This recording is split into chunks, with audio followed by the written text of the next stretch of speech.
You would be coming into office at a good time in the sense that there's sort of almost a reset on this Aloha Stadium project. What direction would you want to see that project go? I wanted it to be on campus. I've always said that from, I think, when I was in LG. I said, you guys should have an on-campus stadium, because I believe that that's what's missing with the football program. You know, that energy and that college rah being on campus, right? I don't know of any other college, major or minor, in which they play in a stadium. Well, I'm sure there is, but very few, if there are any. They play in a state stadium. What was that, about 15, 20 miles away from campus, and as a result of that, you know, it just, to me, it hinders the program. So I would like to see it on campus. However, if I'm bound legally to what is done by the current administration, then I'm bound by it, and I'll do the best job we can. I want to make sure that it gets out fast. Forward with housing. So we all know that the governor has a couple months left. We have to respect that. So whatever decisions Governor Ige makes, those are up to him, and I don't meddle. I really try to, setting aside COVID, where I did have to step in and take a very proactive role, I leave these decisions, of course, to the governor. I would like to see us, at the very least, do housing in parallel with the stadium. And the reason? Because we're so short on housing. My team is committed to building 10,000 housing units in the first term and decreasing 10,000 illegal Airbnbs, really putting a lot more inventory into our state so people can, like I said earlier, afford housing. If we just build the stadium and we don't have a housing plan, we'll miss an opportunity. So I'm going to do everything I can to expedite housing on that site as we go forward. Let's talk about the 30-meter telescope project. It's very controversial. So if you become governor, will it be built?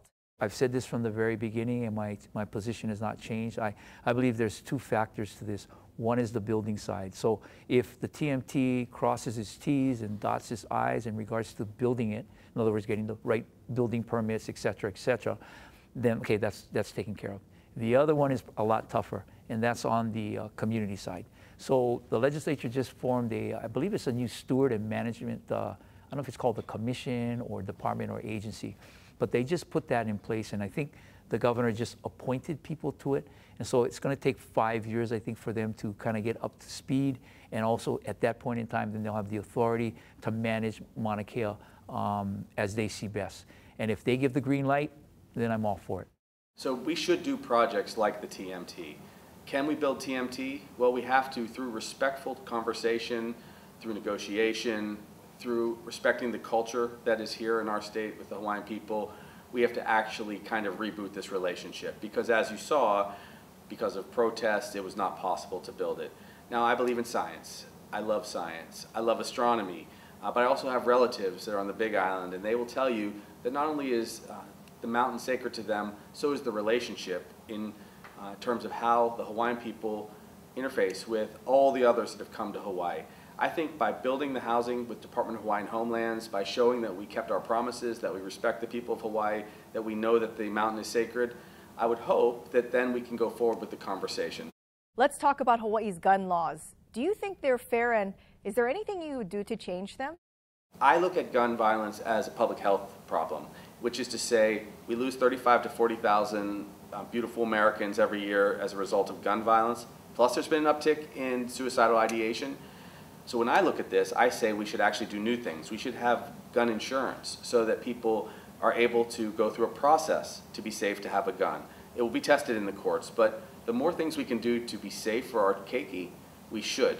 And also, once again, we really need to make sure that mental health care is universal health care, which is to say everyone can get it if they need it, because after COVID, a lot of people felt desperate. They had tough times. And I don't like to see so many guns in circulation in conjunction with that depression. I felt it was adequate, you know, before the ruling, but now that the ruling has been made, we obviously we were too restrictive in regards to permits to carry, so we have to amend the law. I'm a man, like I said, who respects the rule of law, and so we have to act accordingly. But right now, I believe that they're going through the right process. What they ultimately come out with is going to be determinative as to whether or not maybe we should have, like I said, a state structure for it, or let it just be challenged locally and then let them, you know, figure it out locally how they're going to go on this.